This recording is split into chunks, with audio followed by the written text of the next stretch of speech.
Okay, so we have a packed agenda tonight. Number of things that we're going to work our way through. So I'm going to open the meeting and quickly go to public comment for anyone who has public comment. So that would be me, and I will be extremely brief, just to say that I'm as excited as everybody else to see the budget. Leslie, I always look forward to your great work, and as one of the, along with you all, are the few people in the school system that will read the budget cover to cover. And I invite anyone who would like to have a conversation with me about what I find in the budget. Chuck, I think we've had these conversations before. So if anyone after the budget comes out would like to talk, Chuck's got my email. I would love to talk with anyone about the budget from my perspective. And I look forward to the meeting tonight. Thank you all. Any others for public comment? Okay, so David Rosenblatt, who works with the Special Education Advisory Committee, we had a meeting with Dr. Cannonen. We normally meet probably 2 out of every 3 months or so with her, with all the advisory chairs, just to get a sense from her what's going on, for her to hear from us. And then I think also, it's a collaborative way for us to talk across organizations for issues of mutual interest. So David and I had a conversation about the budget, especially as it impacts special education. So he asked for an opportunity to talk to us a little bit from their viewpoint about where they see the budgetary needs are on special education, and obviously timely as next month we will begin our review of the budget. So without really further ado, I'm going to go ahead and share my screen with David's presentation. We'll go ahead and hear what David has to present. Thanks, Chuck. I really appreciate the opportunity to join with you all this evening. I'm a former member of this council myself. Served alongside Ms. Diaz-Torres before she was a member of the school board. I'm happy to see her in the meeting this evening. She was also our liaison until recently with the Arlington Special Education Advisory Committee, which is the group that I chair. If you're not familiar, we're a group of about 20 folks who are appointed by the school board to meet the statutory responsibility. Every school district in Virginia is required to have a special education advisory committee, and it's our responsibility to monitor issues affecting students with disabilities and make recommendations to the superintendent and the school board. And so one really big issue we've been tracking for years is the issue of the inclusion of students with disabilities in the general education classroom. And so we did some work focusing on the budget around that I wanted to share with you. If you want to start the slides, Chuck, I'm seeing them not in. There we go. So some of you may be familiar, some maybe not. Inclusive education, meaning educating all students with disabilities in the general education classroom, is the only approach that is supported by research. We've been studying this subject for about 40 years. And there's no evidence, there's no studies that have found evidence that students with disabilities do better in separate special classrooms. There is plenty of evidence, copious evidence, that students with disabilities do better in the general education setting, and that having those students in the general education setting is better for all students, that the best place to educate kids is together in a classroom community. And so for that reason, the school board in 2018 included in APS's strategic plan this goal that you see on screen, that at least 80% of students with disabilities will spend 80% or more of their school day in a general education setting. So we've been monitoring this pretty closely. You can go to the next slide. And so you might ask, well, how are we doing on that goal? And the answer is not so hot. Back when this goal was announced, we were hovering around 65%, and this school year, we're stuck in exactly the same place. APS has been plateaued on this measure ever since, and there's not to say there's not good work going on. There's lots of good work going on. There's professional development, there's webinars, there's training for parents, there's training for teachers, but it's not moving the needle. And so we thought that there might be a budget piece to this story, and so we signed up to be a part of a work group with a number of school administrators and also the Office of Special Education and some help from Leslie Peterson's team, and to dig into this a little further, specifically into planning factors. I'm going to go to the next slide, Chuck. So you all are probably experts in planning factors, but folks on my committee, special education, have no idea what they are. So I made this handy dandy graphic to try to explain my conception of how planning factors work, which is that we have a big pile of funding. We have this funky machine called planning factors, and that funky machine takes the big pile of funding and spits it out in different piles to different schools. And so what's inside that machine is a series of equations, ratios, that say if you have this many students of this type, you get this many FTEs, slots of staffing. What that doesn't tell us often is the amount of money that comes along with those slots, and it can make it a little bit challenging to compare apples to apples. So we started to look at, well, what would it look like if we made some assumptions using data from the finance office and from the budget to translate those FTEs into dollar amounts to give us an easier comparison about what was happening in schools. And we found some really interesting stuff that helped us understand better what might be contributing to this plateau of inclusion. So Chuck, can you go to the next slide? So this has to do with middle school and high school general education staffing. So if you go into the planning factors document, which is published each year along with the budget, you'll see a line in the secondary staffing section that says for every 25.15 general education students, each school gets 1.4 classroom teachers. And if you multiply that 1.4 by the average cost of a teacher to APS, you get $133,000, which means that the per student funding just for general education students and their classroom teacher is $5,288. Next slide, please. What's really interesting about that planning factor is that it also says we treat certain groups of special education students differently. Whereas a general education student counts as one student, certain kinds of special education students in middle school and high school only count as 1/7 of a student for the purposes of this staffing equation. So for every 25.15 special education students in a middle school or high school, each school only gets 0.2 classroom teachers, or only $19,000. And so the per student funding for those special education students is only $755 to fund the general education regular classroom program. So I don't know how this is landing with you all, but I was pretty surprised to see that this was a thing.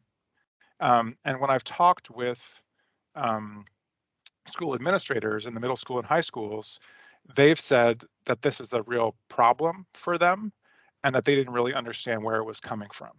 That for a number of years, they had this sense that the more special education students that they have in their school, regardless of where those students are actually being educated during the school day, they feel like they're getting less resources to actually staff their general education classrooms.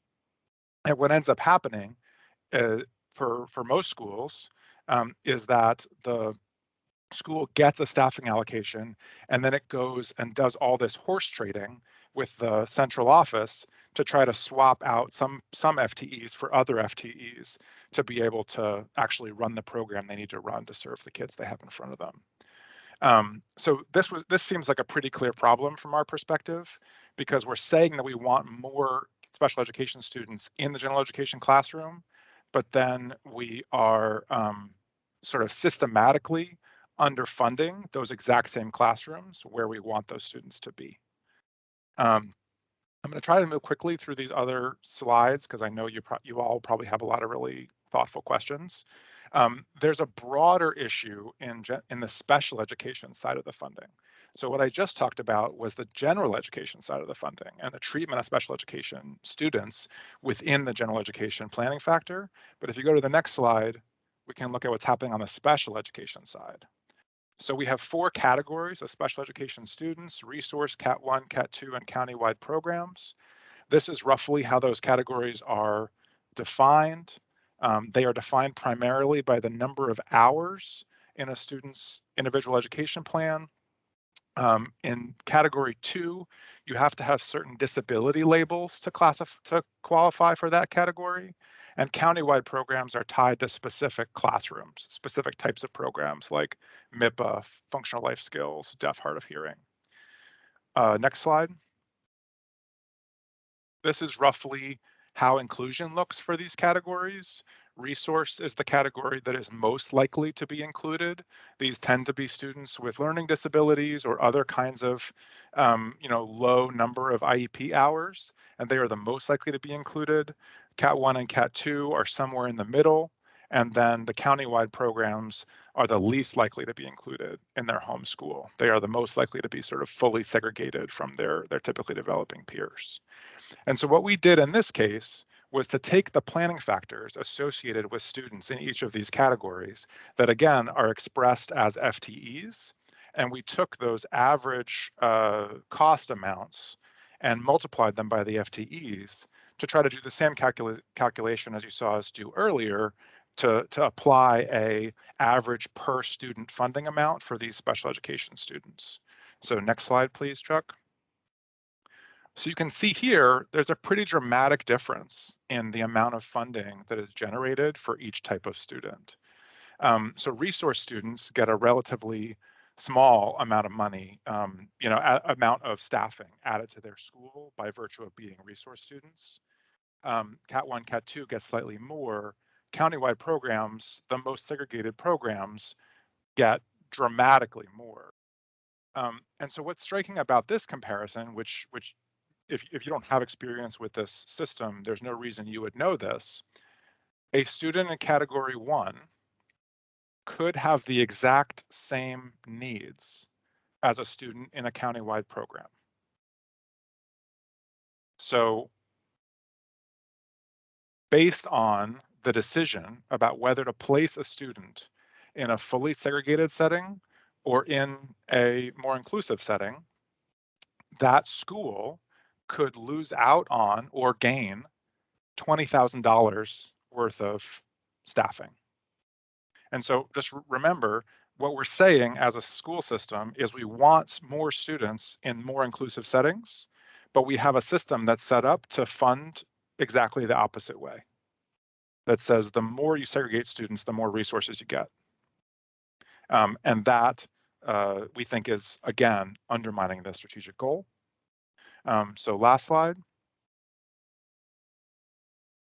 So our recommendation this year that we've submitted to the school board through the Advisory Council for Teaching and Learning process is to, 1, fund all middle school and high school students equally in terms of general education classroom staffing. There should be no penalty for being a special education student.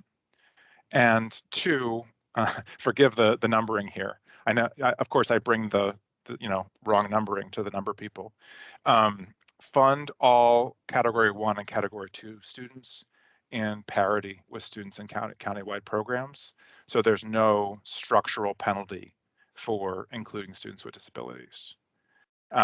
We recognize that both of these recommendations are likely to be very costly, and have sort of offered to the consideration of the school board that it may need to be approached in stages. I would compare it to the compensation study and the compensation work, because our impression is that these planning factors were last revised perhaps in the late 80s. And so basically we've been sort of structurally underfunding or misallocating resources for decades.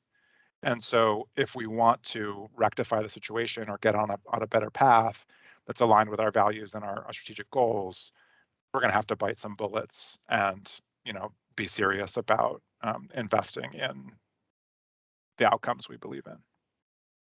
So thanks again for the opportunity. I'd be happy to answer questions or engage with anybody on this.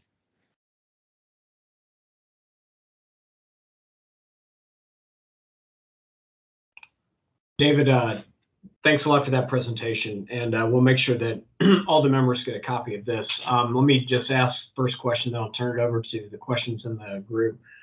So if we were to adopt your recommendations, has your committee developed a rough estimate of what that might look like in terms of cost?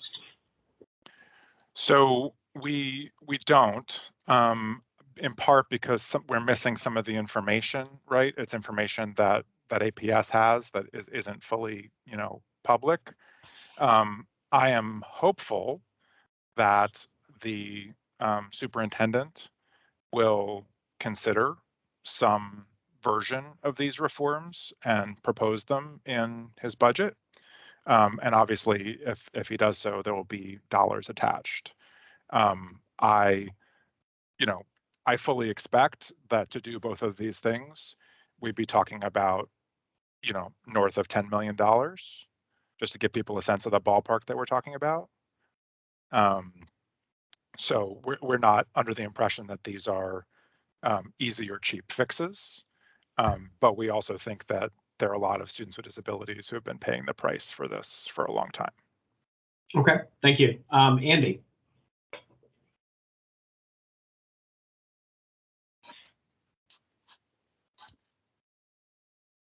You're muted. Sorry about that. I hit the wrong button. Good evening, David. I appreciate you coming and talking to us. I certainly appreciate the challenges of the special education programming. I have a intimate experience with one of our kids being having an IEP and some other learning challenges in our own house. I'm curious about how the funding would. You mentioned that you recommended it for Cat 1 and 2. Is there a way to also include the resource category as well, or what do you see for those students? Yeah, I mean, I think the way that we would imagine the resource students benefiting the most is probably in the middle school and high school recommendation, right? Because to the degree that we properly fund general education staffing, all of the students in general education will benefit, whether they are classified as having IEPs or not. And so I think that that's sort of where the resource students come in. Okay. Currently, as I mentioned, resource students are overwhelmingly included, right? Like they are sort of succeeding on this metric. We could get into a conversation. I think these categories are broken, right? I don't think we should have Cat 1, Cat 2, I would agree. and resource. Yeah. But that's sort of like a longer term reform question. And so we were trying to figure out like what's the biggest bite of the apple that we could recommend that would really, shift the trajectory. Awesome, thank you. One last question, if it's okay, Chuck. How do you see? Go ahead. Is it okay? Thanks. Did your group do any research on the type of students and option programs, or if that had any bearing on funding, if they were not at, say, a typical neighborhood school? In theory, I mean, Leslie and other folks can correct me if I'm wrong, but in theory, the planning factors should apply equally to all of the schools. Thank you. Thank you. Eric? Yeah, thank you, Dave. This is super helpful. It's an area that I know very little about, so this is incredibly informative. Thank you. And in that line, I have a couple questions just to help me understand. Two questions. One is from a general ed perspective, for our planning factors, is it do you know if we plan at less than like one, less than one for a student because they're only it's an 80% target. So if you have the expectation is they're spending 80% of their time in a general education environment, then there's a expectation, or it could be an associated expectation that 0.2 of their time is outside of that, and that's funded by the additional dollars. And so therefore we're only doing, is that why it's done that way? Do you know? I mean, I've heard that a theory like that advanced, but if you think about it, it's actually like reversed. Yeah. So if somebody's spending 80% of their day in the general education classroom, you would expect there to be at least 80% of the funding. Yeah. But we don't have that. We have 1/7 Yeah. of the funding. So Right. some people have suggested, I don't know the full history of where these planning factors came from, but it seems very possible that they were designed in a time where we had dramatically different expectations for students with disabilities and how often they would be in the general education classroom. And we just sort of haven't gotten around to updating them in several decades. Okay. All right. And then my other question was really about for elementary students. Did we do the same? We looked at the same sort of thing, or do we think that that's not an issue there? Yeah, so that's one of the encouraging things is that in elementary school, all students are treated the same for the purposes of general education funding. So that only really happens in the middle school and high school currently. Where elementary really matters is in the special education funding. The second piece I talked about, that does have a big impact on the availability of staffing to support inclusion in elementary. And we've made some arguments that if you had to make a choice about where to start with this, it probably makes sense to push harder in elementary first, because the more students are included early in their school career, the more likely they are to be able to keep being included later on. Okay. Okay. Thank you. Jennifer? Thanks, Dave, for coming. And just for full disclosure, obviously, I also serve on ASAC, but have not been involved with Dave's great work on this topic. I'm just curious. I guess maybe two things. One, obviously, I would hope it's obvious to sort of most folks, but I'm wondering if you could walk through like what this might look like for a student with a disability or a gen ed student in a classroom with more inclusive students within a more inclusive setting, if we were to revise the planning factors to contextualize that. And I guess I'm kind of curious too, particularly on that second slide you provided, where we sort of see that that those in the countywide settings are that the planning factors equate to a much higher dollar total than the category 1, category 2 students. So but just this is where my question is going. I listened last night to the CivFed presentation by Dr. Duran. One of the things I was sort of really surprised to hear about was this paradox that once we invest in the compensation fix, that we might see savings longer term, right? That where we spend in that compensation, the steps of 15 million a year, we might go down to 8 to 9 million a year, which is sort of a paradox for me that I hope to explore another time with Leslie. But this actually made me think as I saw that slide there. If we are serving students in these countywide programs at this much higher planning factor, but we're able to bring them into an inclusive setting, even if those category 1, category 2, does that suggest that while there could be an upfront investment, we could see a leveling off of costs if students are served in that more inclusive environment in a gen ed setting? So those two questions, what might this look like, and this kind of, shifting of resources after a significant upfront investment? Yeah, I mean, I think what it looks like is general education teachers, special education teachers with more time and smaller caseloads to be able to support students with more complex needs who require more planning to be able to support their access to the general education classroom. It also probably needs more assistance to be able to work with those students and sort of carry out lesson plans. So I don't know how to describe it more than that. It would all be pretty individualized. It would also mean a lot more flexibility for school level administrators to have more resources to meet the needs of the students that they have now. I think oftentimes now, parents will say, well, can my kid have more time in the general education classroom? And the answer will be, well, so-and-so is not ready, right? But behind that not ready is the administrator saying, I don't have the staffing to support that kid, right? And so it becomes a chicken and egg thing. In terms of the second part of your question about the cost savings, I think if we invested heavily in inclusion in the early years of students' lives and in professional development for all teachers to see themselves as inclusive educators, I think we could absolutely see a leveling off of the resource needs. I'm very reluctant to sort of get enthusiastic about short-term savings, about like, if we only do this one thing, we suddenly won't have to spend any money on special education, right? I think it'd be more of a generational change as opposed to like a short-term payoff in my mind. Nellie, you get the last question.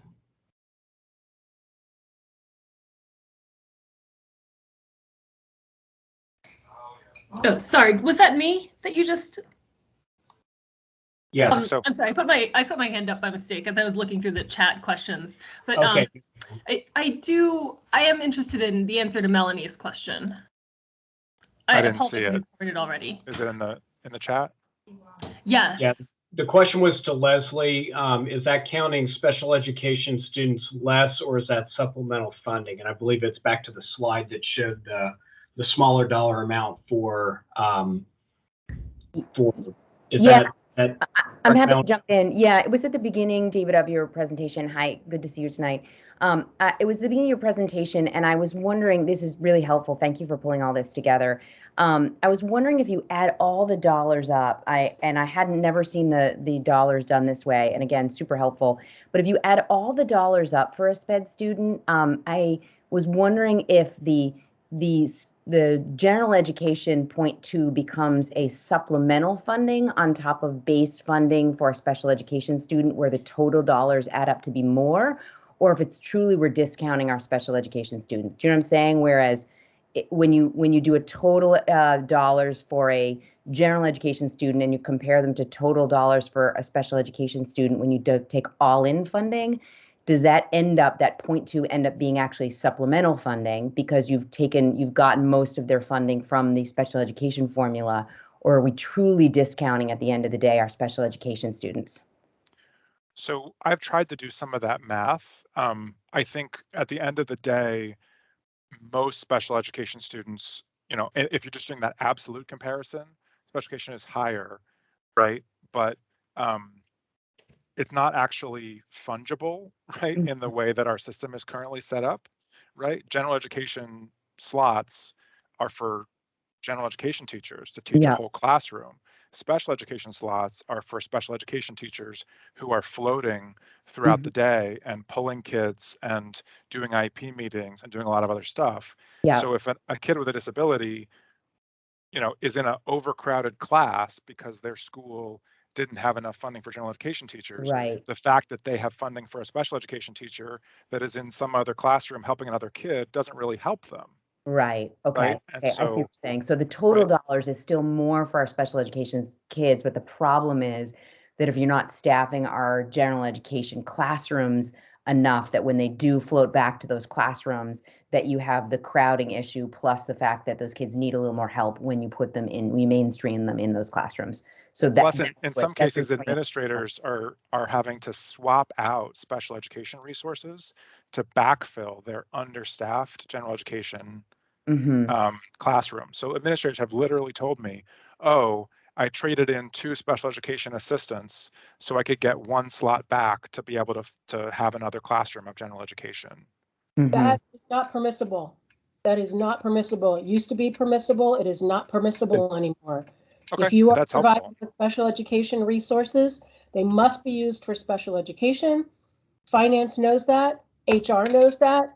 The principals should know that. They should not be doing anything behind the backs of HR and trading out special education. That was something that was happening many, many years ago. And after I first started, I started putting my foot down saying, no, we cannot. EL resources and special education resources are provided for very specific reasons, mainly, a lot of legal ones as well. They are not available to be swapped out. They don't belong to the principal. They belong to the program. Yeah, I appreciate that correction, Leslie. It's very possible that I misunderstood. The overall sense that I do have from principals and from assistant principals is that they feel like their staffing sheet that gets spit out by the planning factors does not line up with the needs of the students or the program that they're trying to run. That they have to scramble to be able to make up the difference. Definitely not arguing that, but certainly the trade out of special education staffing is not allowed. I cannot say with 100% certainty that it doesn't happen without central office knowing about it. But it's not permissible if they were to come to HR and say, okay, I have 2 special ed assistants. I want a regular classroom teacher. That's not allowed. So I so appreciate the time, Chuck. I know you have a crammed agenda. The last thing I just want to share with everybody is that I believe all of these changes will benefit all students, right? That I think it's very easy to see this as some sort of like specialized thing for students with disabilities who, by the way, are 15% of our schools. But to the degree that a general education student or an English language student is in a classroom with students with disabilities that is understaffed, that affects all the kids, right? And so to the degree that there are more resources and more flexibility to serve the needs of the students who are there, that will have much broader impacts than just the students who are classified in these planning factors. All right, we're going to have to leave that there. David, appreciate your time and bringing the presentation to us. Obviously, I think we'll have a lot more questions that as the course of our budget review, we may come back to you about certain things. But appreciate your time and thanks again, everybody, for a really critical area that I know collectively we're trying hard to wrestle with. So thank you. All right, next on our agenda, we're going to talk about enrollment projections, and we have Robert Ruiz from APS is going to talk to us about how this all works. Some of us have heard this before, but this is, you think about our long-range planning and really the forecasting of our surplus or deficits, how well our team does with getting the projections right makes a pretty big difference. So without further ado, I'll turn it over to Robert and his presentation. Good evening, everyone. Thank you, Chuck, for that introduction. And let me project the presentation. Just a second, please.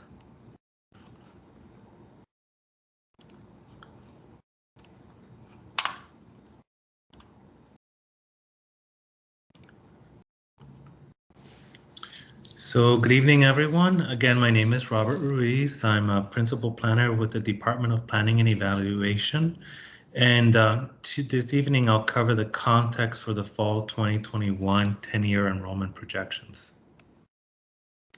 So the objectives of today's presentation is to understand the context and assumptions in the fall 2021 projections.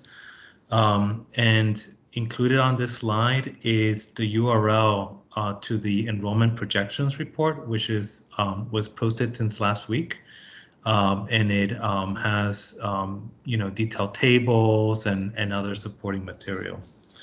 So the agenda for this presentation will cover the context for the projections, factors that inform the projections, and the implications for the budget and capital improvement plan, which Leslie will cover. So regarding context, for the fall 2021 projections, there is a new step that was included in the projections process. The APS leadership cabinet now chooses a projection scenario. This past fall, on October, the cabinet received a briefing on factors and context informing projections. The cabinet reviewed 3 scenarios. They deliberated on the implications of each scenario to budget and CIP. And after a roundtable discussion, 1 scenario was chosen. The providing projections in early October enables finance staff to start work on a draft budget and staffing estimate. So this projections turnaround was probably the quickest since I've been with APS. And again, it was to help and benefit the budget and staffing process. So projections use recent APS enrollment trends to project forward in time. From, as you'll see in the chart included, from 2007 to 2019, enrollment had year-over-year enrollment growth. But in the 2019 to 2020 and the 2020 to 2021 periods, APS experienced year-over-year enrollment declines. These declines can be attributed to the impact from the COVID pandemic. At this point, it is not certain if these trends represent short-term or long-term trends. This is the inverse of what was experienced starting in 2007, when there was uncertainty if the year-over-year growth from 2007 to 2009 was a short-term or long-term trend. It was not until about 2011 when that growth trend could be clearly discerned. So again, we're at an inflection point. In around 2007, that inflection point was growth, but at that time, people in my position, staff in my position, and others were wondering: is this the makings of a new trend, or that's long term, or is it short term? And right now, again, we're at another inflection point, and we're asking ourselves that same question: is this the makings of a new short-term trend or long-term trend? Because of the abrupt change in enrollment trends from year-over-year growth from 2007 to 2019 to declines in 2020 and 2021, the projections accuracy fell. The left-hand column on the table shown on this slide shows that before the 2020-21 school year projections, K-12 projections accuracy had hovered around 99%, or a little above that.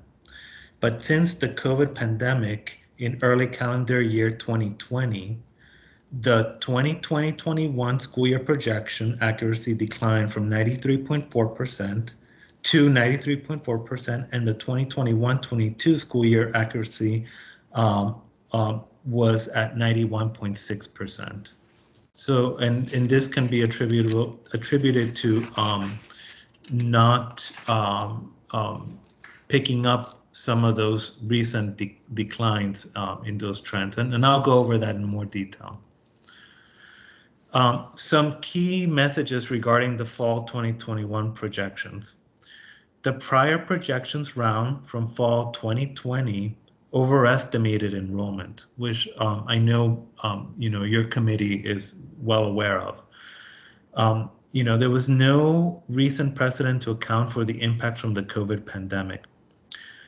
The fall 2021 projections reflect recent enrollment trends from September 30, 2019, 2020, and 2021 to project for the 22-23 school year to 23-32 school year projection years. For long-term planning, the fall 2021 projections need to be used with caution. There are still a lot of unknowns about what enrollment will look like once we are beyond the pandemic. The projections are updated annually, and the CIP is updated every other year. APS planning processes allows for adjustments that respond to future enrollment changes. And I can't stress this enough, projections are done every single year. So with every projection round, we pick up and attempt to pick up the latest enrollment trends.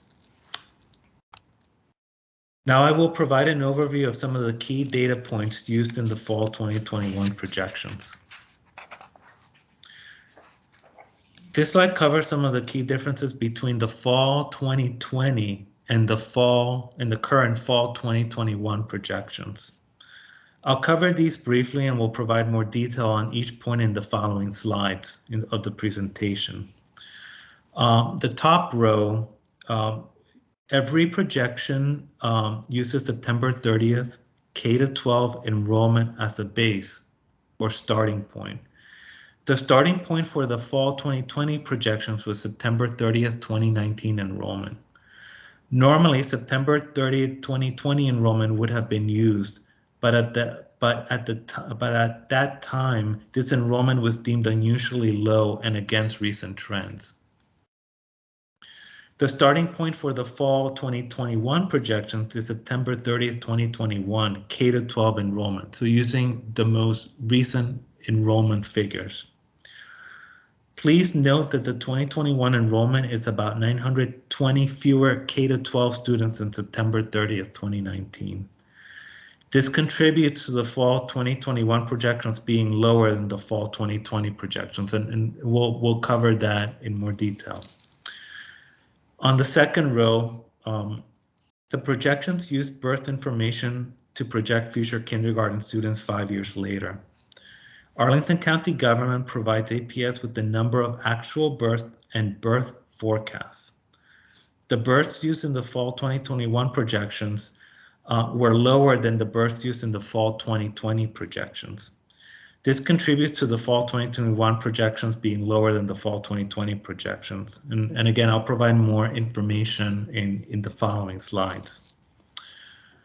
If you refer to the third row, student generation rates are used to estimate the number of enrolled APS students from future housing developments. Please note that for the fall 2020 projections, the fall 2019 student generation rates were used. So again, the fall 2020 student generation rates were available, but they were not used in the fall 2020 projections rounds. But in the fall 2021 projections, the September 30th, 2021 enrollment was used and a snapshot of 2021 housing was used. So the current fall 2021 projections used, again, the most recent enrollment data and the most recent housing unit information data. This again contributes to the fall 2021 projections being lower than the fall 2020 projections. And if you refer to the fourth row, a forecast of residential units is incorporated into the enrollment projections to project future APS students from these units. In the near term, the recent housing forecast used in the fall 2021 projections has more units than the housing forecast used in the fall 2020 projections. But the impact of the higher number of forecast residential units in the most recent projections is countervailed by the lower student generation rates.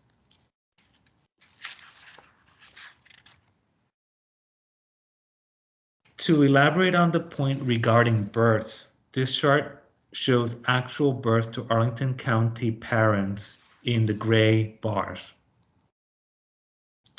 You will see that since 2016, the county has had year-over-year declines in births. The latest Arlington County government forecast of births, see the blue bars, show that this trend will continue.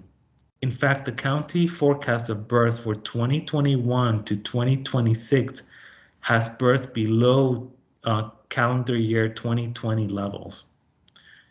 These birth forecasts represented by the blue bars were used in the fall 2021 projections. And the county also provided us with a forecast of 2021. And the reason for this is because that the actual births that occurred in calendar year 2021 will not be published by the state of Virginia until the summer of calendar year 2022. The prior county forecast of births, see the gold line, was higher than the latest county birth forecast. This prior birth forecast was used in the fall 2020 projections. So visually, you can see that one of the key inputs to the APS enrollment projections, which is forecasted births, was higher in what was used in the fall 2020 projections than the most recent birth forecast from the county, which are in the blue bars. This change in birth forecasts have an important impact on projections, since these future births will be projected to be incoming kindergarten students 5 years later.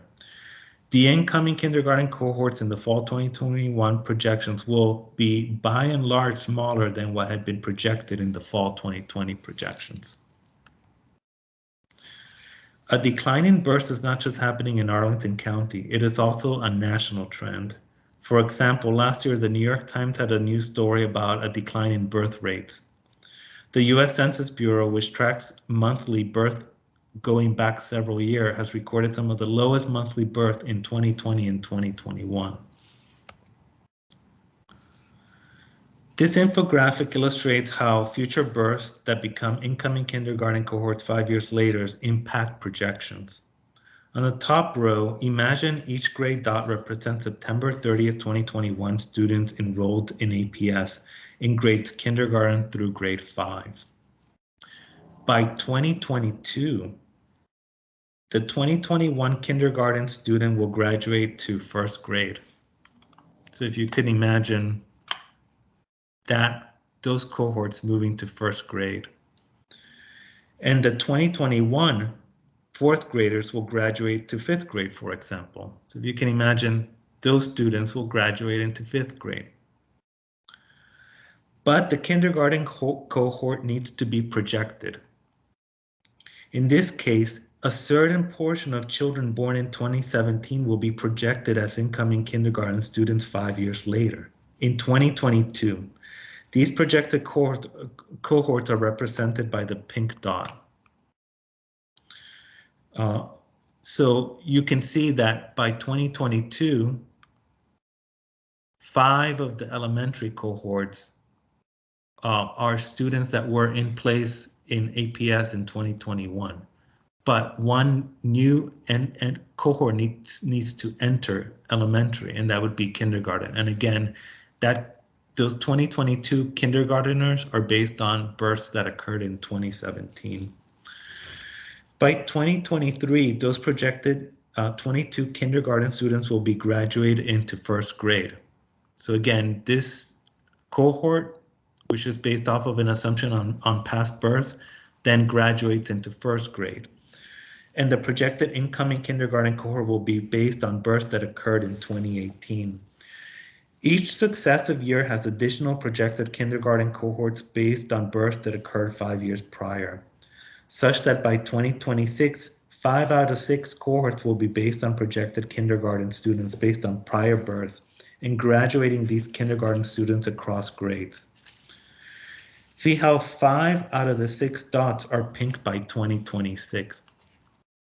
So again, as time gets further out in the enrollment projections, more and more of those cohorts are based on assumptions on births becoming future kindergarten students.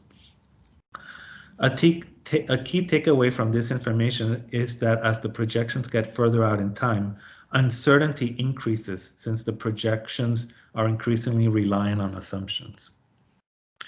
That's true at the middle school level as well.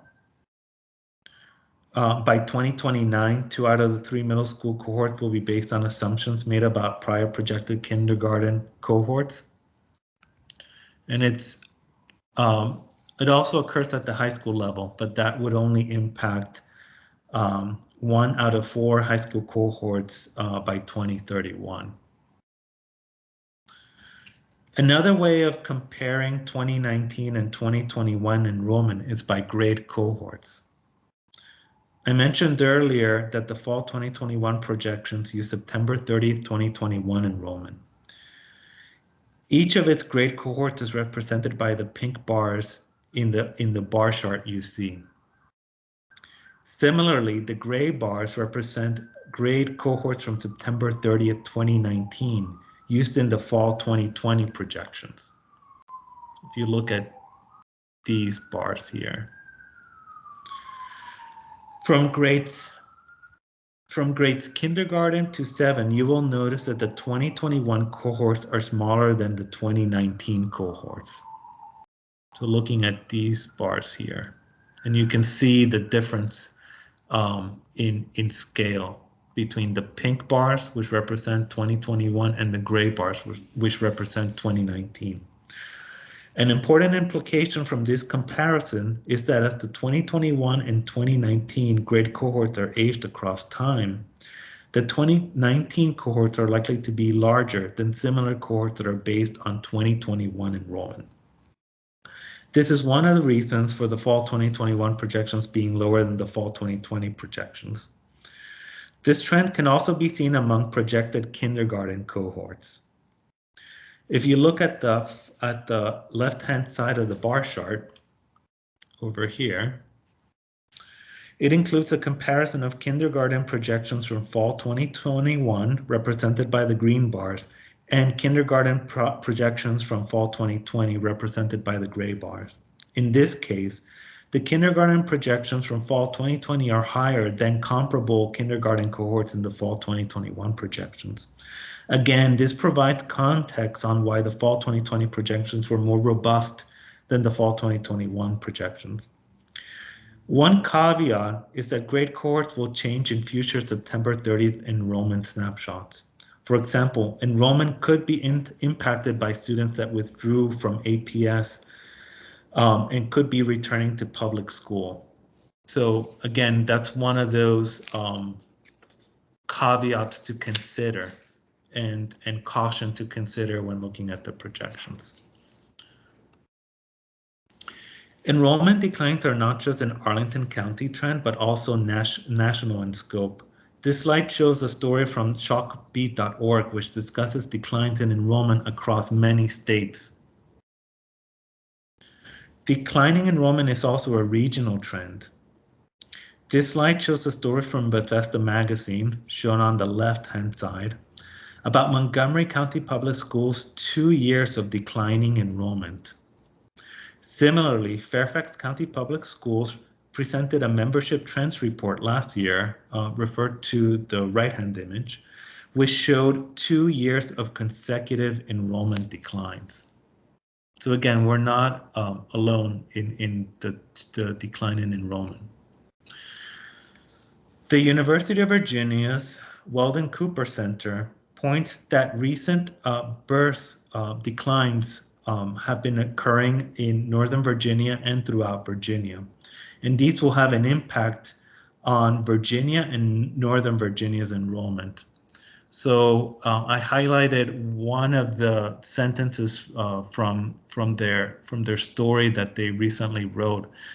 And it says that the recent declines in births in Northern Virginia is so significant that its impact on school enrollment will occur as soon as this decade.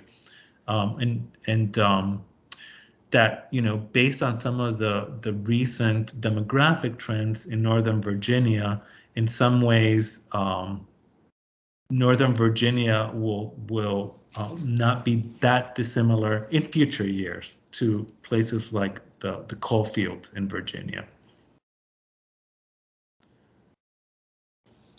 Earlier, I mentioned that student generation rates used in the fall 2021 projections are lower than the rates used in the fall 2020 projections. And again, the fall 2020 projections used fall 2019 student generation rates. This table compares these student generation rates by housing type and affordability level. Where you see a red number, it indicates that the fall 2021 student generation rate is lower than the fall 2019 student generation rate. As you can see, the majority of the rates on the table are in red.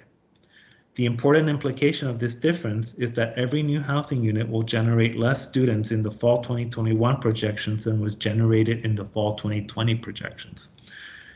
More information on student generation rates is included in attachment C of the projections report. Earlier, we touched on the fact that in the near term, Arlington County's latest housing forecast is higher than what was provided in the fall 2020 projections. This bar chart shows that from fall 2021 to 2023, the housing forecast used in the fall 2020 projections, referred to the gray bars, are lower than the housing forecast used in the fall 2021 projections. Please refer to the blue bars. So if you look at these comparisons here. This difference, though, must be countervailed by the fact that the fall 2021 student generation rates are lower. The table on this chart compares September 30th, 2021 enrollment to the fall 2021 projections at 3 points in time, 2022, 2026, and 2031. This comparison is shown for grades K to 12 projections and pre-K to 12 enrollment. One caveat is that pre-K enrollment for 2022 to 2031 is not projected. Pre-K represents the maximum number of budgeted pre-K seats. It is included for budget and capacity planning. In the immediate future, comparing 2021 to 2022, please refer to this column. Pre-K to 12 enrollment is expected to increase by 2.5%, but when only K to 12 projections are included, growth is expected to be 1.2%.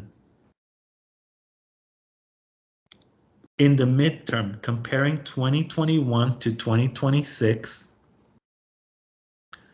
pre-K to 12 enrollment is expected to increase by 1.6%, but when only K to 12 projections are included, growth is expected to be flat at 0.03%. In the midterm, and especially in the long term, the fall 2021 projections need to be used with caution. There are still a lot of unknowns about what enrollment will look like long term once we are beyond the pandemic. When comparing 2021 to 2031, there are anticipated declines both at the pre-K-12 and at the K-12 projected level. This bar chart shows fall 2021 10-year projections in comparison to APS enrollment from 2020 to 2021. On the left-hand side, the light green portions of the bar chart indicate actual pre-K enrollment, and the gray bars represent actual K-12 enrollment. So if you refer to these. On the right-hand side, the dark green portions of the bar chart indicates budgeted pre-K enrollment fixed at 1,286 pre-K students, and the blue bars represent projected K-12 enrollment. One thing that you will notice is that after 2021, enrollment is expected to increase to about 27,800 pre-K students by 2024. But after this point, enrollment is anticipated to decline gradually. By 2028, in a longer term perspective, pre-K enrollment is expected to be below September 30th, 2021 levels. But again, for near and long-term planning, the fall 2021 projections need to be used with caution. And again, there's still a lot of unknowns about what enrollment will look like post-pandemic. This slide shows comparisons of K to 12 fall projections going back to fall 2013. The purple diamond indicate actual September 30th K to 12 enrollment each year. One thing you will quickly notice is that the fall 2021 projections round is the most modest of all the fall projections going back to fall 2013. So this is the fall 2021 projections. And again, you see how it's not as robust as prior projection rounds. And again, a caveat is that the chart does not include past or present pre-K estimates, which are not part of the projections process or methods. And I'll turn it over to Leslie to talk about implications for CIP and budget. Thanks, Robert. Next slide, please. When we look at projections, we don't look at projections just in a vacuum, right? That we have this many students, and so there it is. It's a data point that we use for a lot of different things. You as the BAC know very well that the projections are used in our annual budget development. And we use those enrollment projections to do all of the staffing allocations and all the materials and supplies in all of the schools, as we were just talking about, including special education. You know, if our projections are too low, then what we end up doing is we end up having to surplus our teachers because we don't need as many. We don't think we need as many as we currently have. We would then have to, you know, review enrollment as it happens in the summertime as it comes in.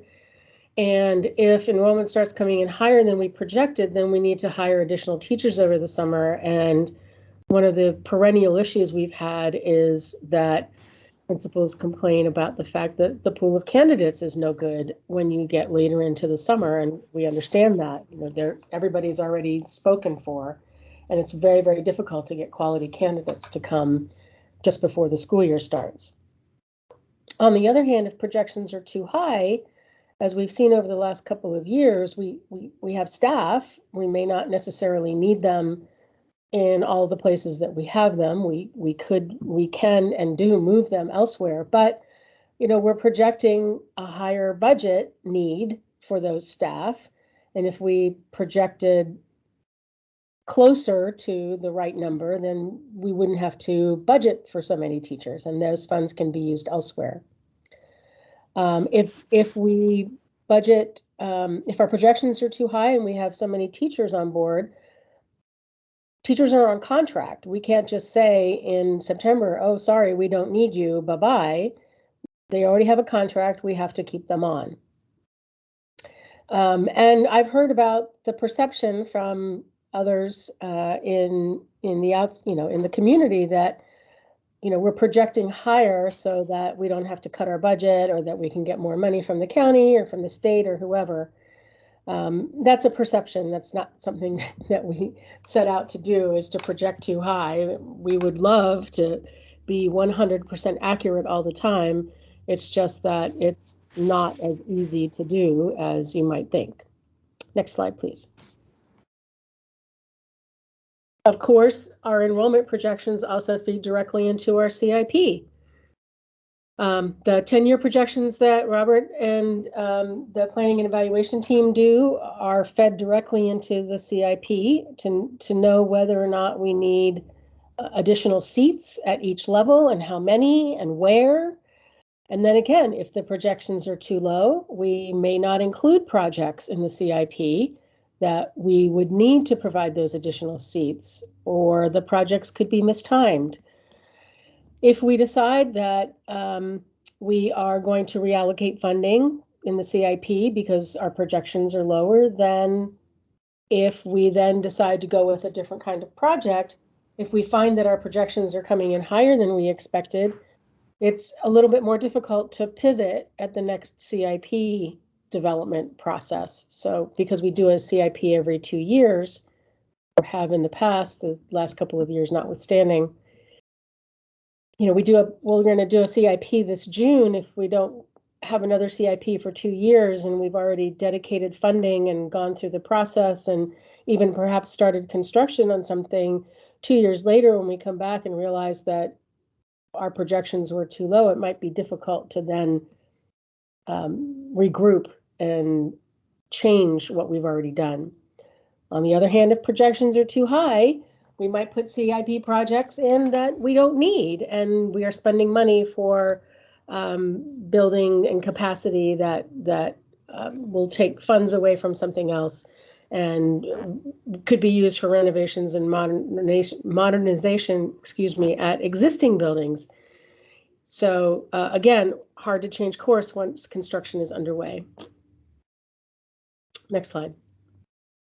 Thank you, Leslie. And just as a reminder, the projections report with tables and other supporting material, including methodology, are on the statistics page of the APS website at the URL shown.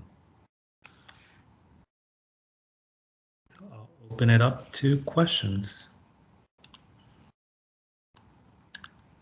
Robert, as always, thanks again for that very detailed breakdown.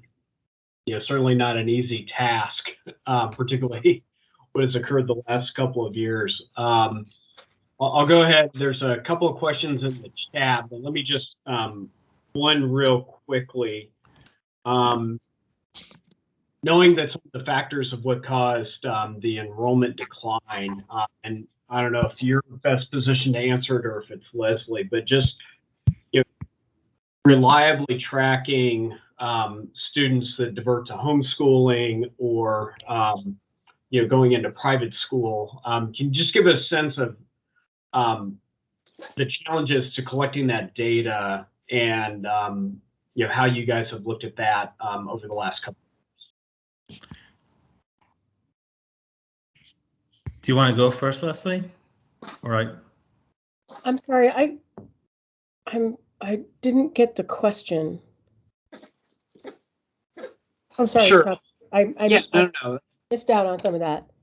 Yeah. So we know anecdotally there's various reasons why the enrollment declined. Here in the county, folks had decided they would prefer to homeschool their children. Children that diverted to private school. There's certainly other factors as well.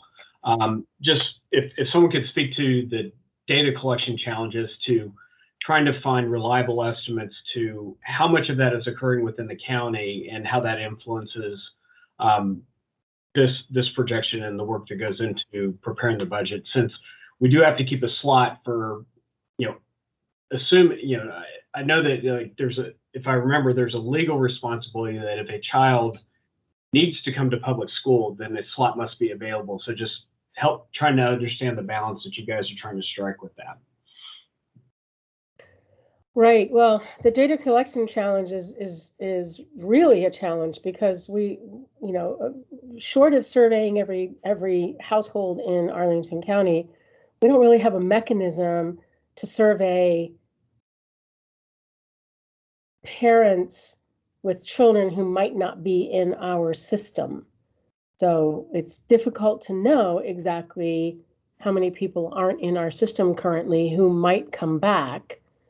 I don't know of any data out there that we could get our hands on that provides that kind of information.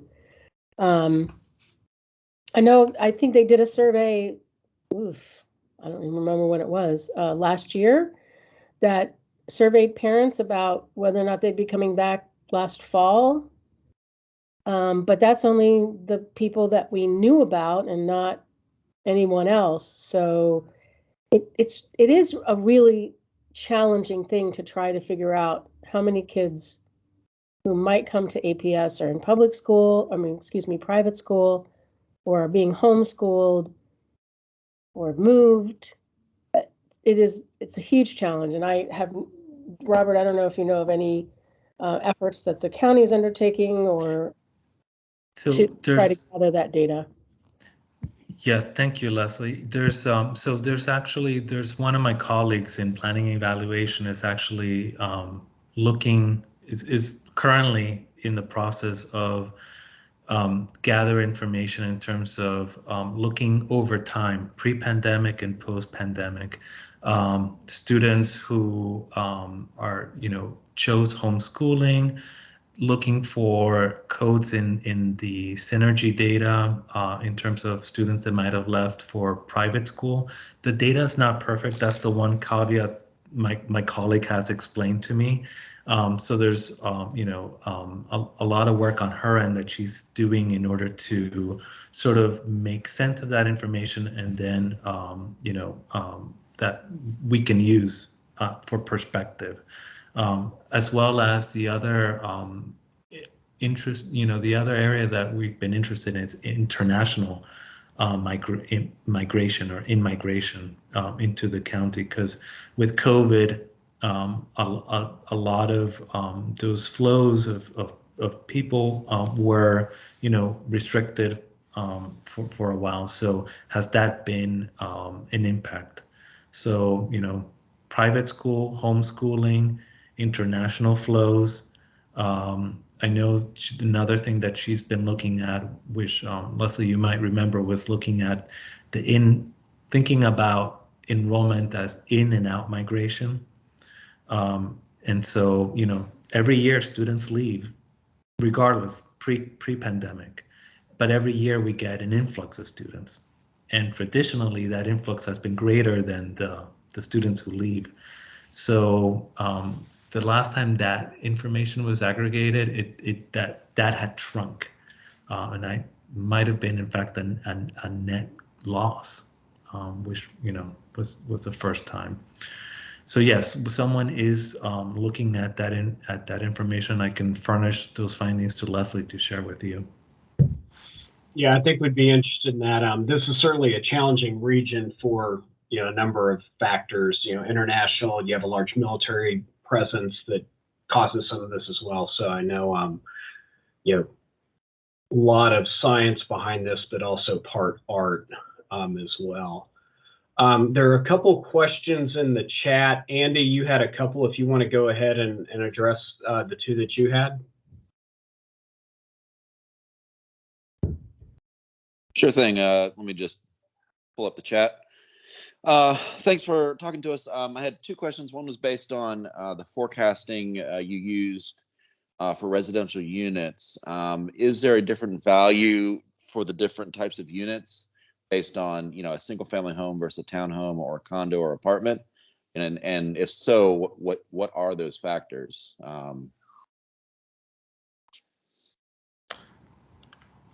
Sure. If I'll project the location where you can find those factors. So again, it's in the enrollment projections report. Let's see, close that. So if you go to the main APS website, you go to About Us, Statistics, scroll down to Projections, and one of the first links that you'll see is the Fall 2021 Enrollment Projections Report. In here, you'll find tables similar to what was presented tonight, but you'll also find some of the data that went into it. And so you have the enrollment projections table by school. And then for the first 5 years of the projections, they are by school. For the from 2027 to 2031, it's aggregated as totals. There's also information on the assumptions that went in when it comes to new residential units. And this is provided by the Arlington County Planning Department. They do their own employment and household and population forecast. And from that, they provide us a housing forecast every year that's updated every year. And then to your question about different factors, so the factors that are used in the presentation, I presented sort of top line, basically comparing averages for all the unit types. But the way the projections work is actually if a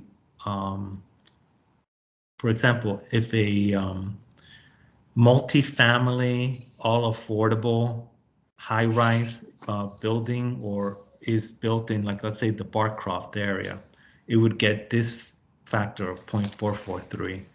So the factors are by single-family detached homes, townhomes, duplex, multifamily elevator, but they come in 3 affordability types: market rate, which means there's no subsidy. Yeah, sure. Mixed income, which means the building has a mix of market rate and affordable units.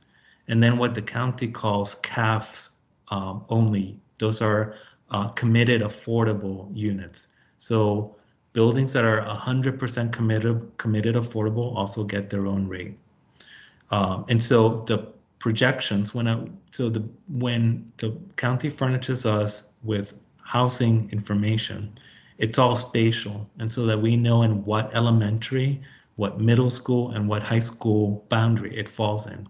And based on the triangulating the unit type, the affordability level, and the location by school at all 3 levels, an estimate of students is done.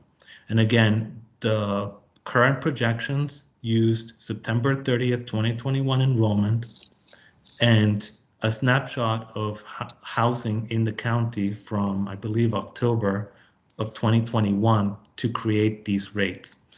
And so they're the most up-to-date rates. Fair. Is there, okay, I'll save the follow-up question. The other question I had was, we spent a lot of time talking about birth rates. How do you account for people moving into Arlington with school-age children? As we all know and love about this area, there's a lot of reasons for people to move here, especially for young families. Is there a factor for that? So it goes in it's accounted for in two ways. One is actually through the birth forecast. So the birth forecast is not done by APS.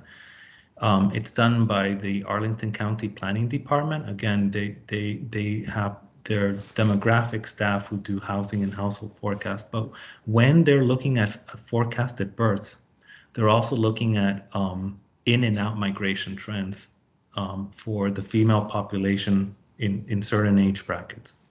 So that's one way it's accounted for. The other way it's accounted for is something that we do school by school, grade by grade at all three levels, elementary, middle, and high, and that's called cohort transition rates. So we're looking at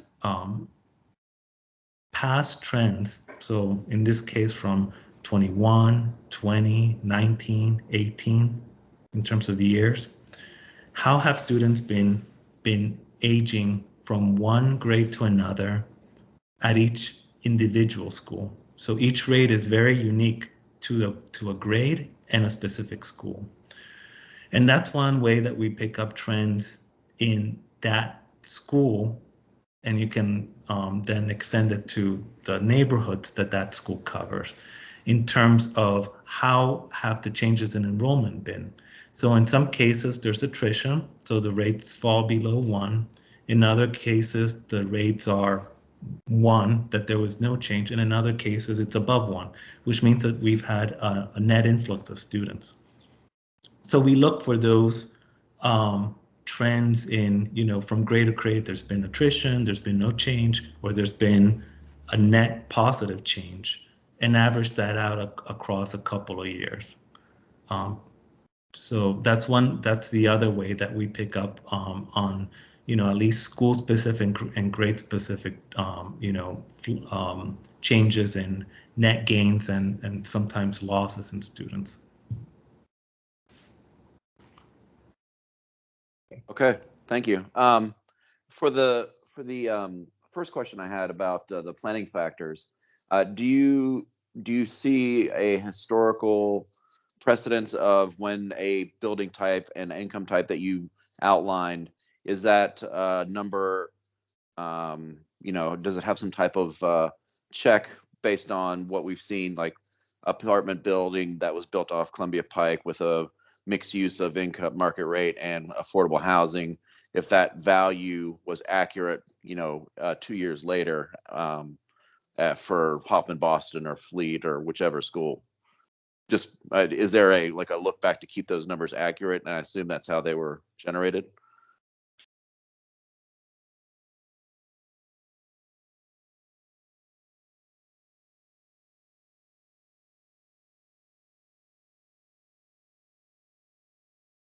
Hello? Robert, you're on mute if you're answering. Thank you, Leslie. Just talking to myself. Thank you. So the student generation rates are a fairly, I would say, a new step in the projections process. If you consider the time frame of around 2017 to be fairly recent, these rates started being used in projections as part of something called the community facility studies back in 2015 and 2016. And so they are not based on a series of historical data. It's actually all based off of a snapshot. And so basically what the county provides APS every year is a GIS file of every parcel, residential parcel in the county, with all those attributes of what type is it, how many units, what's the affordability level, mixed income. And it's all parcel based. So part of the work is taking those parcels and aggregating them to different school neighborhood boundary areas.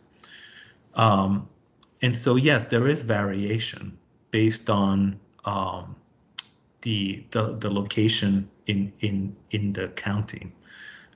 It doesn't get down to that granular level of a building off of Columbia Pike. Again, for purposes of the projections, what's important to know is this building is within, let's say, the Barcroft Elementary School boundary. But if you look at the rates, you'll see that there's a lot of variation. One thing you'll notice is that, for example, some of the highest student generation rates are for those 100% committed affordable units. Like let's say at elementary, multifamily CAF elevators is 0.256, and for CAF only multifamily garden is 0.291. But you have to view that in perspective. And that's one of the reasons we include this bottom line in this table, that basically for, and another thing we do is we exclude senior housing, because we do have that in the county. So when we look at the distribution of housing that's non-senior, you see that the majority of units are actually multifamily elevator market rate. And then when you look at our CAFs, which have those higher rates, they're only between 1% and 3% of our housing stock. So the rates, will vary by different areas of the county, and you can see that in how they're distributed among schools. And it's true for every housing type, including single family detached. But you also have to view the rates with the added lens of, okay, that housing type is what share of our total housing in the county. Does that help? Yes, thank you for explaining. Sure. Jennifer? This is a question for Leslie. This is a super budget newbie question, but getting at things I hear all the time on both sides. So I know that about 12% of our revenues come from the state. I hear some folks say, "Oh, declining enrollment helps our budget," in terms of with how APS, allocates things. And I've heard others say, "Oh no, declining enrollment really hurts our budget because we'll get less resources from the state for those slots." And I'm just curious if you can help provide some nuance to understand those conversations a little bit more. Sure.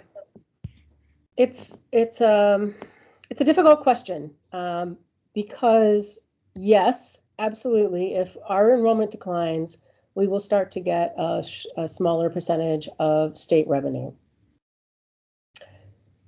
Being that state revenue is only about 12% of our budget, it's not as impactful as it would be if it were 80% of our budget.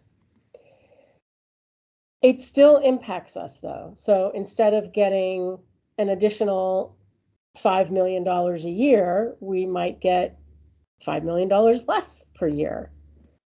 And then that makes it much more difficult in our budget to do some of the things that we want to do. Even with declining enrollment, a loss of revenue may not translate directly one-to-one in the classroom, but it's definitely going to impact where we can spend our resources. And then there will be more players vying for a smaller pot of money. On the county side, it doesn't matter right now because we have a revenue sharing with the county that is at a certain percentage of the county's locally generated tax revenue. But should our enrollment start declining, I don't want to say precipitously, but steadily, I think there would be some part of the county, sure, that the county board would say, well, you shouldn't be entitled to 47% of locally generated tax revenue anymore because you have a lot fewer children to educate. So the percentage should be smaller, and therefore then that would go down as well. Does that help? Very helpful. Thank you. Other questions for Robert? Eric. So I guess then just kind of, first of all, Robert, thank you for doing this, because the amount of information you collect and how you present it is fantastic. It's truly truly great to see. I really thank you. I guess my question is just that kind of net at the highest level. I think then what you're saying is the current projections, recognizing that there's a lot of moving parts, is that it seems to be relatively flat for the next 3, 4, 5 years. We may go up a few 500 kids in a year or 2 years. We may go down a couple hundred kids, but it seems to be pretty flat over the next 3 to 4 to 5 years. Is that a fair assessment? Yes, and let me bring up that slide again, that the one you're probably referring to. Yes, so for projections, we're relying on recent past trends to look forward in time. Yeah. And so based on all the trends that we've been seeing at a school by school, grade by grade level, and again, it'll differ. There's differences among the schools, but on the whole, it seems to be suggesting, some stability in enrollment.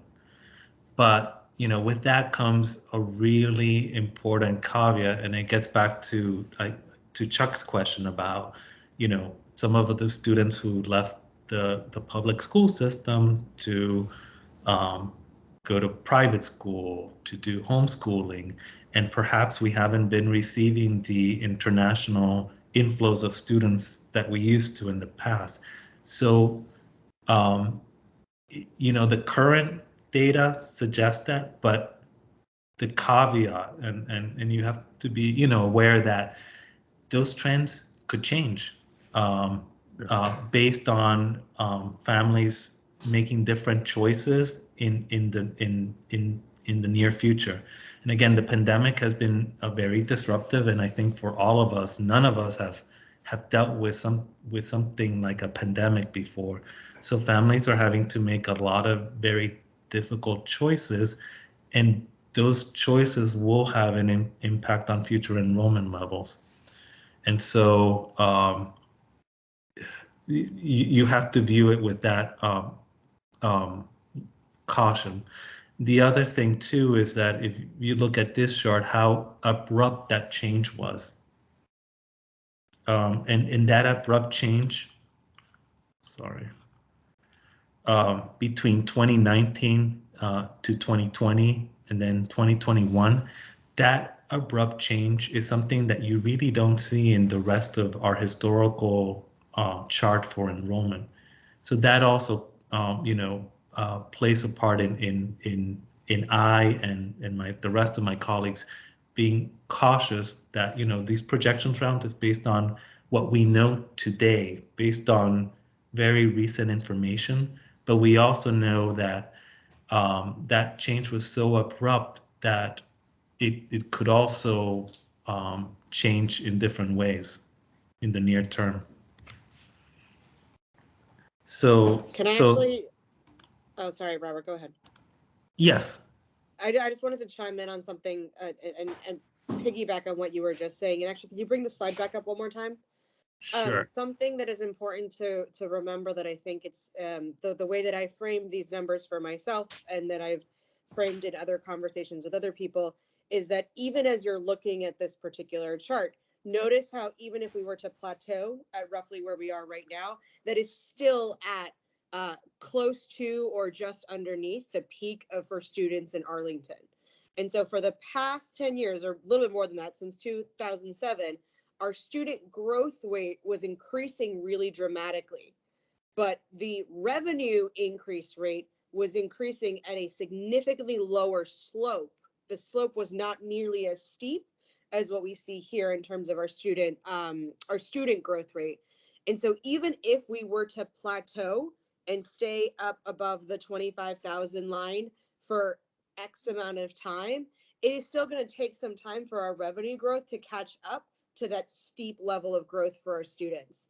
And so it's important for us to remember that even as we're looking at numbers and we're seeing this slowing, it's not that we're in the clear. It's not that we're suddenly in a place where we're able to have Christmas tree budgets that we might have seen in the past. This is still a very cautious moment, and we need to, as everything that's Robert's saying about making sure that we're caveating the numbers appropriately, we're being appropriately conservative so that we are not misusing the numbers or misusing taxpayer dollars, is really important to remember.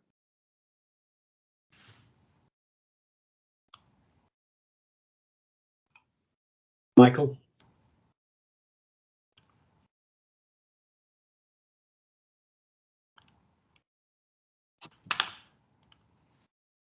Looks like we lost it. We'll catch him back when he comes back in. I'm sorry? He's back in now. Okay, Michael, you had a question?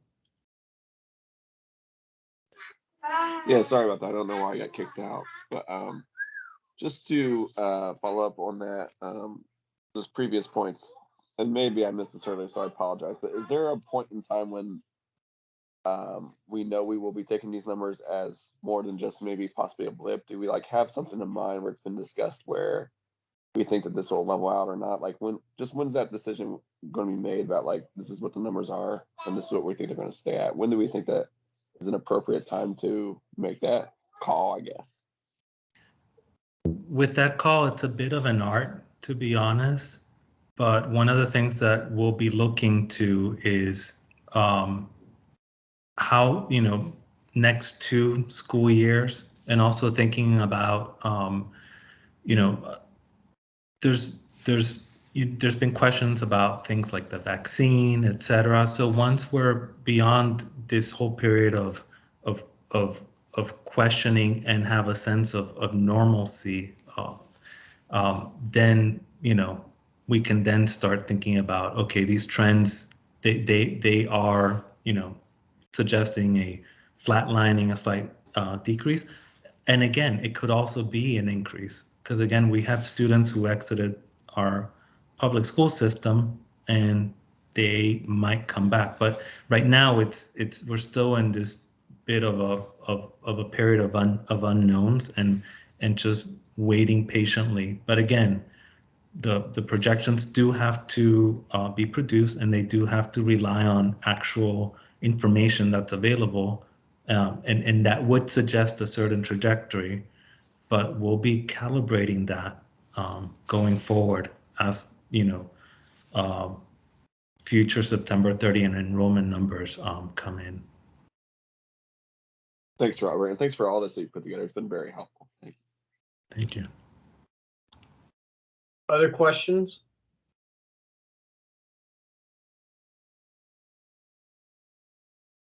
Jennifer? Always more questions. Christina, can you elaborate a little bit more on what you just referred to as the differential between the increase in the student growth rate versus the sort of maybe what I took as being the slightly lagging behind increase in the revenue growth rate, and what precisely you're sort of referring to there? Yeah, so we have a revenue sharing agreement, and Leslie can correct me on the exact percentage of it. We have a revenue sharing agreement with the county, and so we are dependent on the percentage of revenue. We depend on that income from the county as our greatest the piece of our income. The tax base of the county was increasing for the last 10 years, has increased at a rate that is slower than the rate at which students were increasing. We were getting more kids faster than we were getting dollars in from the county. And so then we're trying to, as Chuck alluded to earlier, When we have a child who comes to our doors, we have a legal obligation to provide them an education. So we couldn't turn anyone away. And we weren't necessarily getting this proportional amounts of money to educate all of those kids. Does that make sense? Does that answer the question? That totally makes sense. Yeah. That's super helpful. And I guess maybe this is Leslie, how far back does the current 47% agreement sort of extend to, recognizing that we did have like this period of really exponential growth? It's been a few years, but the only thing that really middle is how the county provides revenue to us. So I think the last time that percentage changed was the year that the county increased the tax rate by 0.5 cent just for schools. Yeah. And it was when we had like 3 schools opening or something like that. I can't even remember. Yeah, 3 years ago, I think. I think that was, that must have been 17, I think, was when the last time that it changed. Which is more than 4 years ago. Yeah. The agreement itself goes back, I think, until to the mid 2000s, I believe. FY 2002. Great. But it's in a different incarnation. Yeah. Thanks. That's actually really helpful, because I remember at the meeting or two before last, we were sort of talking about the comparison, the relative, like that Arlington gives less in revenue sharing to APS than other districts, but we also have fewer of our students in schools. That we have fewer, a smaller school age population than other districts too. And so maybe understanding that this goes back to 2002 is helpful context, and that understanding that as well. Any other questions on this topic? Robert, again, thank you. It's certainly no easy task. And I think just given how unique Arlington, this region is, it's not a simple task. So we appreciate you and your team's work on how this is put together, and really to help us understand the foundation of what goes behind our budget planning. So thank you. You're welcome. Thank you. Okay, so with that, we'll transition to what would normally be our front end of the agenda, but I appreciate both speakers tonight providing their insights. So this time we'll move to the approval of last month's minutes. Are there any comments or corrections to the record on the minutes? All right, seeing none, do I have a motion to approve last month's minutes? So motioned. Okay, and do I have a second? Second. Okay, all those in favor, raise your hand virtually.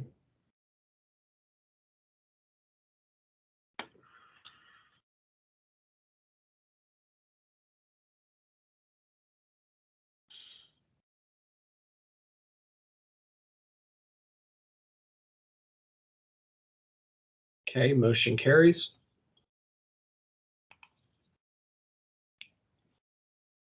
All right, we'll next move to any of our liaisons to other committees. Any comments for the good of the group?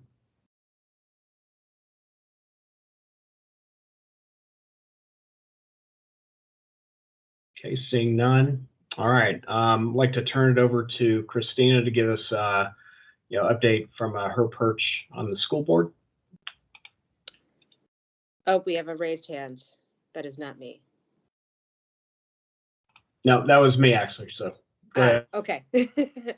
I am actually going to cede the majority of my time to Leslie, because I think what she's going to update you on is far more useful than anything that I'm going to state right now.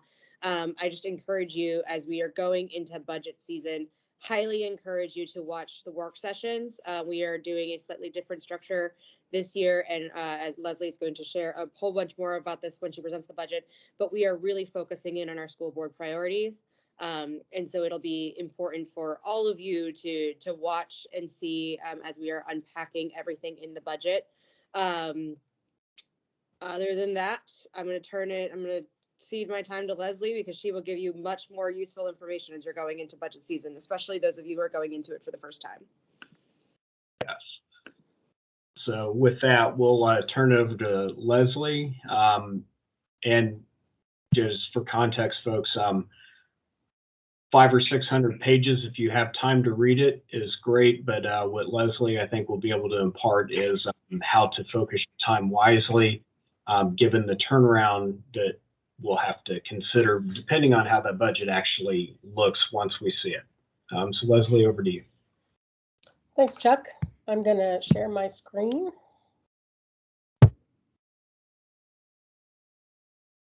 All right, can everybody see that? I hope so.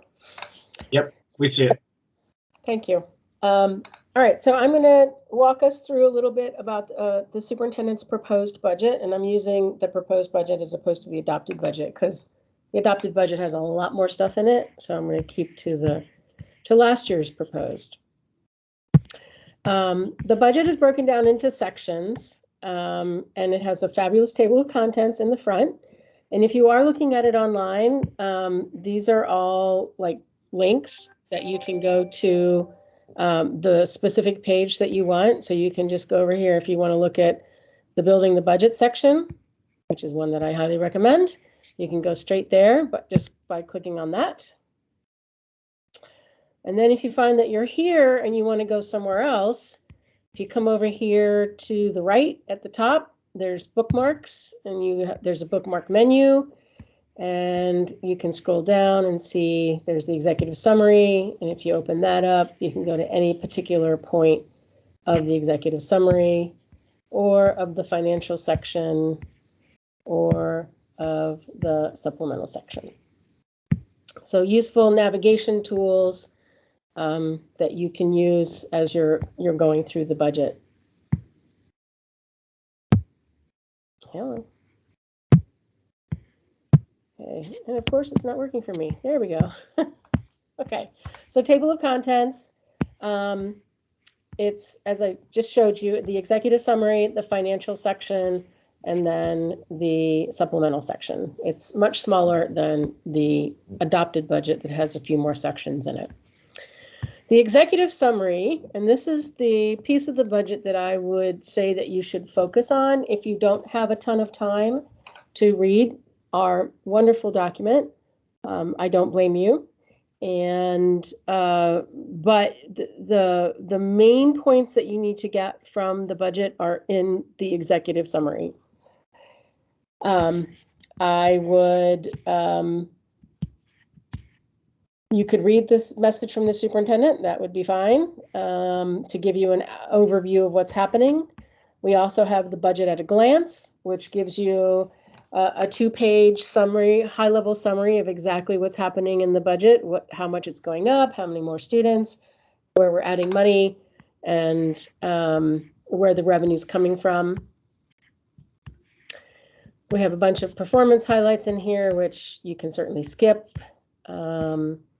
We have a profile. If you want to read a little bit more about Arlington Public Schools, you're welcome to. We also have the strategic plan in here, if you want to reference that. The budget development process, blah, blah. Budget direction. We put the budget direction in the budget, and this is from the school board, and this is where we get our direction every year. And as Christina said, we are really adhering to the school board's direction this year. And we are really developing the budget and the budget document around the 4 goals, priorities that the school board outlined in their budget direction. So something to focus on there. And then the meat of the executive summary section is really this building the budget section. And this just takes you along the path of how we developed the budget. It gives you how we came up with the revenue that we have, where it all comes from, how it compares to the prior year. and what the total revenue is that we have to work with. So it gives you an overview of that. And after the revenue section, it tells you how much we use in reserves, how much we have left, all of those good things. And then there's the expenditure side. Again, really focus on reading this portion of the budget. We talk about what the expenditures look like overall in this table here. And then we go into each of the different types of expenditures that we have. So we have baseline adjustments. If we had reductions, 1-year reductions, whether or not they're being reinstated. Continuing initiatives, we've had several years in which we've wanted to implement initiatives that were costly, so we were phasing them in over a number of years. And so if we have any continuing initiatives for the current budget year, we have those broken out. New budget requests, any new requests that come in from departments and schools are included here. And there's a lot of narrative around them, and I will get to those shortly. So last year's budget, this gives you a list of all of the expenditures and the different types of additions that we made to the budget. Some one-time costs, anything that we fund with one-time funding, that's a one-time cost. We'll list here in this table here. Any continuing one-time costs, salary base adjustment, when we adjust the budget base for salaries and benefits based on who's here right now. And vacant positions, we do put those back in. It usually means that we have a savings, and so we factor that in. Employee benefits, what's happening with benefits, what's happening in other funds other than the school operating fund. As most of you know, the school operating fund is the largest portion of our overall budget, so that's really where we concentrate most. But there are other funds that are affected in the budget process as well. We have contractual obligations that we pay. So we have utilities and leases and those kinds of things. Those are summarized here. Whatever our compensation is also summarized here. We talk about enrollment growth and what that means for costs across all of the different schools, the different levels, elementary, secondary, the other programs, and in special education. Any capital improvement projects. And then we start into the different kinds of categories of new budget requests or new additions to the budget. So in this case, we had the opening of new neighborhood elementary school and 3 current schools who were moving. So we summarized all of those costs here, gave a narrative around it, and showed what those were. Resource adoptions, and then we go into what was new request, what might have been a baseline request, and then those are all categorized together. And let me stop here. Let me go into one of these narratives. So English language arts resource adoption. It was $400,000, and then there's an explanation of what the item is, why it's needed, what the rationale is, the impact on the organization or the instruction, how it would be implemented and evaluated, and then whatever the funding plan is if it goes over a number of years. If you don't see this little chart at the end of a narrative explanation, it means that it's being fully funded in that particular year and not being phased in over a number of years. How it aligns with the budget direction is also included, and then what strategic plan goals and performance objectives it relates to. So lots of information about each of the different each of the different additions to the budget. In this particular instance, we organized the budget by these different categories of diversity, equity, inclusion, and resource adoptions. Let me see. Sorry.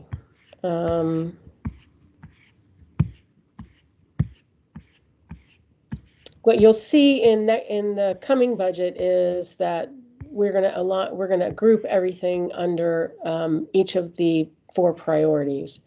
So we've decided that each priority will have, a baseline budget section, new additions section. This year also we are doing a zero-based budget with the Office of Academics.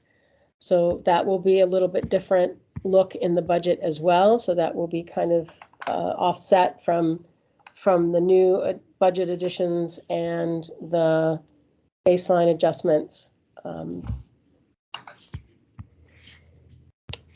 Let's see. So here we had a category of resources for English learners, and then there was a table that showed you exactly what was included and then what the requests were below it. So this, as you can see, just a wealth of information. It's, if we look at we go back to the table of contents. Why aren't you coming up? There we go. The building the budget section started on page 24 and ended at page 190. So it's not saying it's going to be a small task, but it's certainly easier than reading the entire budget.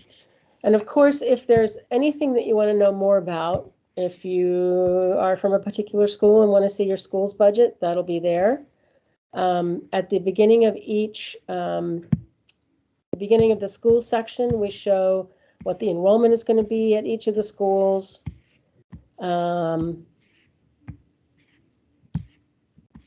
How we did the enrollment projections, thanks to Robert, who updates that section.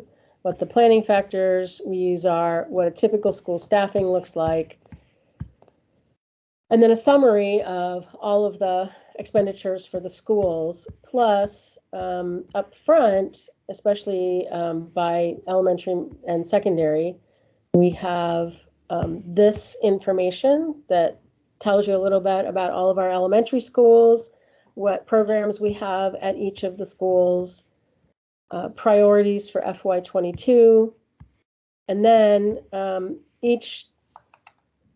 for the schools, we lumped into the elementary versus secondary. We provide all the fiscal and organizational changes that are happening in the elementary schools. And this really lists out exactly how each of the schools are being affected by anything that's going on. So we have salary and benefit adjustments, we have the new schools, we have baseline adjustments that are happening there, and then anything new that's going in, new funding for planning factor for pre-K. Those are all summarized there for the elementary schools and the secondary schools. But if you go to the departments, each department and each office will have their own fiscal and organizational changes. So if you wanted to know exactly how, sorry, I have trouble seeing this. A particular department is being affected by changes. I'll go to finance.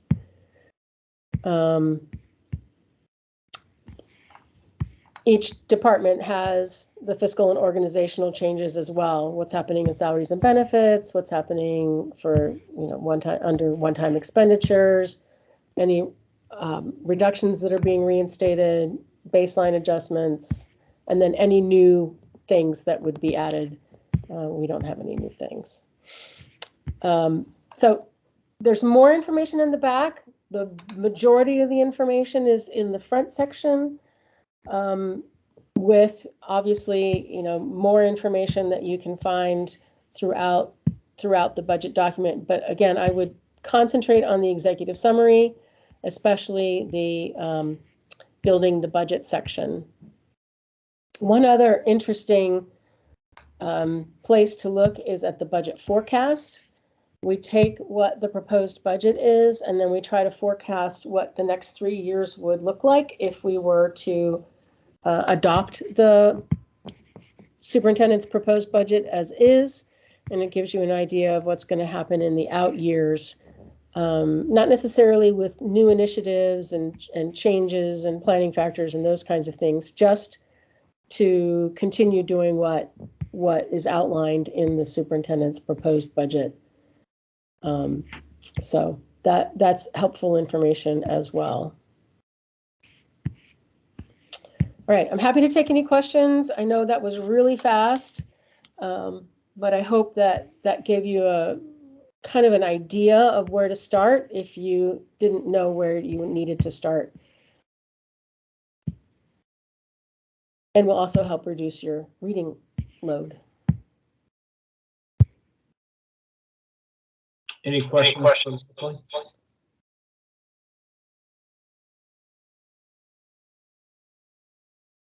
Okay. None.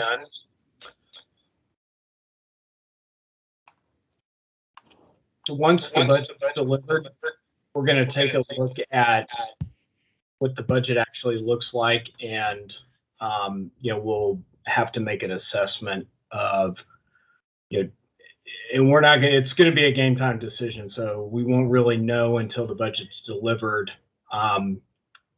what the kind of work is going to be required of the team as we formulate our report on the budget, and then really what culminates in a presentation to the school board that I'll give, outlining our top line recommendations and advice as part of our review. So currently we have planned the 2nd, the 9th, and the 16th of March to meet.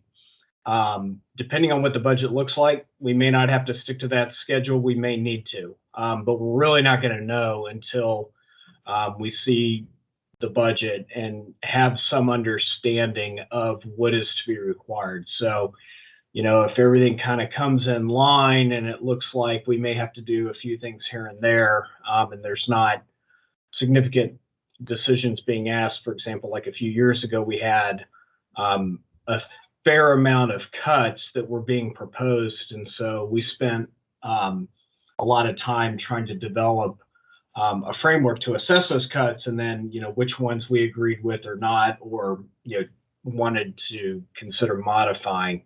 And so that took a significant amount of time versus, say, a budget that may be reasonably balanced may not require as much work on our part to provide our assessment and analysis of that type of a budget. So until we see how the budget comes out, it's going to be pretty uncertain about what March looks like for us. But basically, we will have from March until May to formulate our report and get it to a place where we as a group feel comfortable presenting it. Christina hit a really good point, which are the work sessions. You'll see a lot of important things that develop in the work sessions, get a little bit more illumination on some key areas, things such as compensation, infrastructure, things of that nature, that are important to have some awareness of, particularly in the areas of the budget that do have the largest dollars. And so if we do find ourselves in a deficit reduction sort of budget, then we have to, really try to focus our time and energy where the money can be actually found, as opposed to where it can't. So as you go through this, if you're new to the team and you have questions, certainly Leslie, is a resource. I would just ask that as we gather questions, funnel those through Eric and myself so we can kind of collate those questions and streamline it going into Leslie, and not having her try to answer each of the BAC members individually. We'll try to batch these at a pace that she can absorb, because she'll have a lot of work between now and our time as well. And so we want to make sure that we're judiciously using her time in an organized fashion.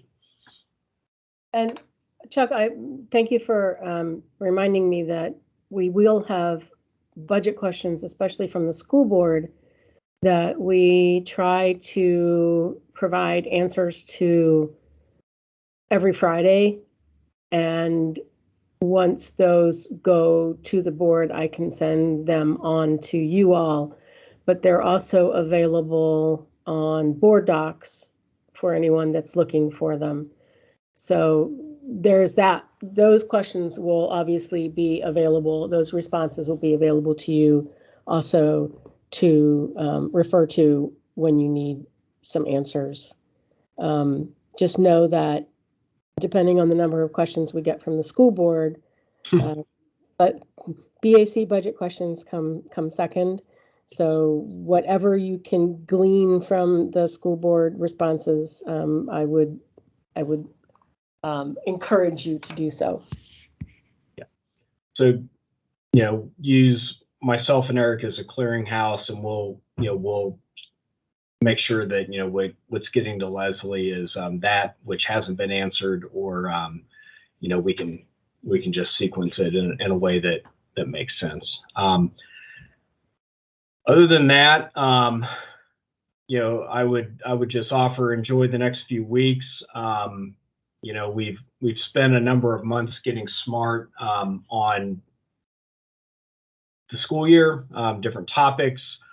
We're about to transition to our work phase, which will require a significant amount of effort. So really, we'll hit the ground running the 2nd or the 9th, depending on how much work we need to do to start putting our work together to provide the advice that we owe the school board, and give an honest assessment of what we think as a body. So look forward to it. And with that, is there a motion to adjourn?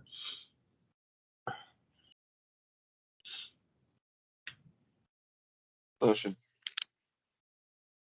And I see a hand raised for a second. Are there any objections to adjourning? If you object, please raise your hand. All right. Okay. All right. Enjoyed the conversation tonight. A lot of good discussion about some very important things that we'll need to consider in our work, and look forward to seeing you guys next month. Thanks. Thanks, Chuck. Great agenda. Thanks. Yep. Thanks, everyone. Thank you.